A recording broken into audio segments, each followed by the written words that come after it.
पहले हम कहते थे चोर मचाए शोर, पर आज साबित हो गया कि चोर ने ही मचाया था शोर, क्योंकि उसने ही किया है घोटाला वंस मोर।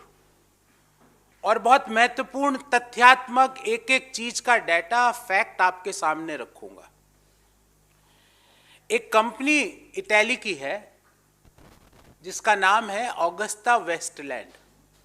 उसकी पेरेंट कंपनी का नाम है फिनमैकेनिका।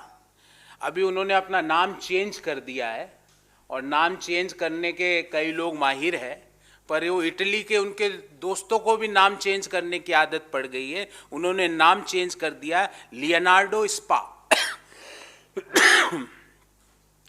ये कंपनी को प्रधानमंत्री जी ने कहा, और मैं कोट करता हूं, PM called this company as a corrupt company.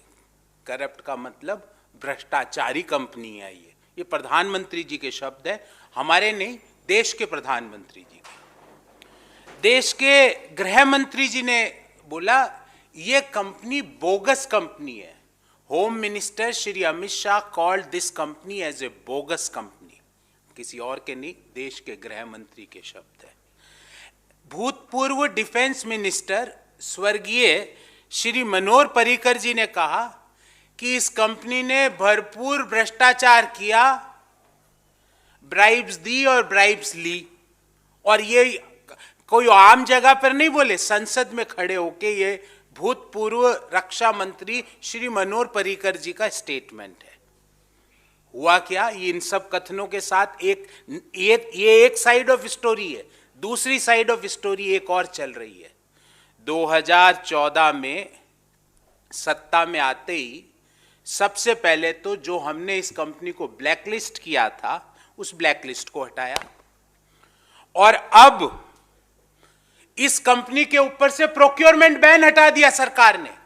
मतलब खूब खरीदो इन माल इस कंपनी से, जिसको प्रधानमंत्री जी ने कहा भ्रष्टाचारी, गृह मंत्री ने कहा बोगस, देश के रक्षा मंत्री जी ने संसद में खड़े होकर कहा कि ब्राइब्स एंड करप्शन का पर्याय है ये कंपनी। उस कंपनी के ऊपर से प्रोक्योरमेंट बैन हट गया। और ये अचानक से नहीं हुआ है, उसकी भी कहानी समझाऊंगा आपको। आज ये हुआ कि मोदी जी गए इटली G20 की मीटिंग में। ये मैं नहीं कह रहा, ये भारत में इटली के एम्बेसडर ने बताया, ये मेरे शब्द नहीं है।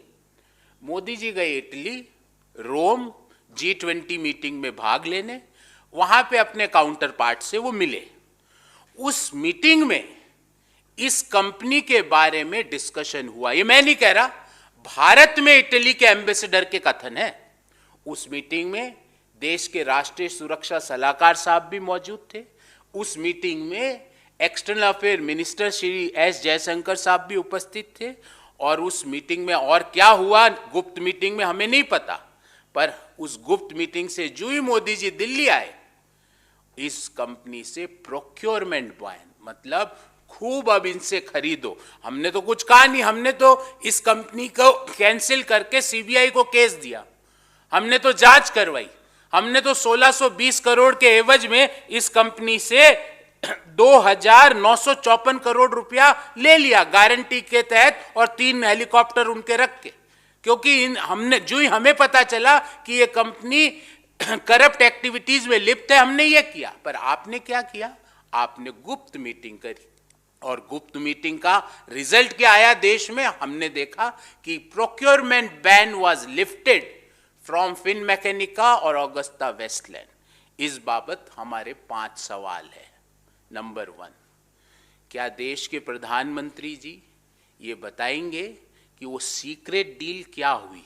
What is that secret deal जिसके तहत आप जो ही वहां से रोम से आए, रोम से आते ही आपने एक पहला काम यह किया कि जिस कंपनी को आपने भ्रष्टाचारी बताया, बोगस बताया अमित शाह जी ने, एक्स डिफेंस मिनिस्टर ने उसके ऊपर चार्ज लगाए पार्लियामेंट में खड़े होके, उसके आते ही आपने प्रोक्योरमेंट का बैन हटा दिया। तो वो सीक्रेट डील भी देश के सामने रखिए प्रधानमंत्री ji. What is that secret deal? हमारा दूसरा क्वेश्चन है कि अब क्या ये उचित है कि जो तथाकथित भ्रष्टाचारी, बोगस, करप्ट कंपनी से आपने हटाया, तो क्या अब ये करप्ट रही है कि नहीं रही है, देश को अवगत कराइए। क्योंकि अब हो सकता है आप कह दो कि अब ये करप्ट नहीं रही, क्योंकि रातों रात आपने कोई ऐसा चमत्कार कर दिया हो। उस डील के बारे में बताइए और देश को बताइए, क्या अभी भी इनको हम करप्ट बोगस कंपनी बोले या नहीं बोले। तीसरी बात, और ये बहुत महत्वपूर्ण बात है, 2019 के इलेक्शन में मोदी जी ने बहुत बढ़ चढ़ के इस कंपनी का नाम अपनी 1 से ज्यादा चुनावी सभाओं में लिया। क्या मोदी जी आप देश से माफी मांगोगे अपने झूठ बोलने के लिए कि यह कंपनी भ्रष्टाचारी है? क्योंकि भ्रष्टाचारी कंपनी से तो भारत सरकार नहीं करेगी ना, उसके ऊपर लगा हुआ बैन तो नहीं उठाएगी ना। क्या आप माफी मांगोगे? क्योंकि अभी 2 सप्ताह पहले ही एक आपके षड्यंत्रकारी ने माफी मांगी देश से कि जो 2G एलोकेशन के मैंने 1,76,000 करोड़ की मनगढ़ंत कहानियां गढ़ी थी, उसके लिए विनोद राय ने माफी मांगी। तो आप भी उन्हीं के चिन्हों पे चलिए, पद चिन्हों पर।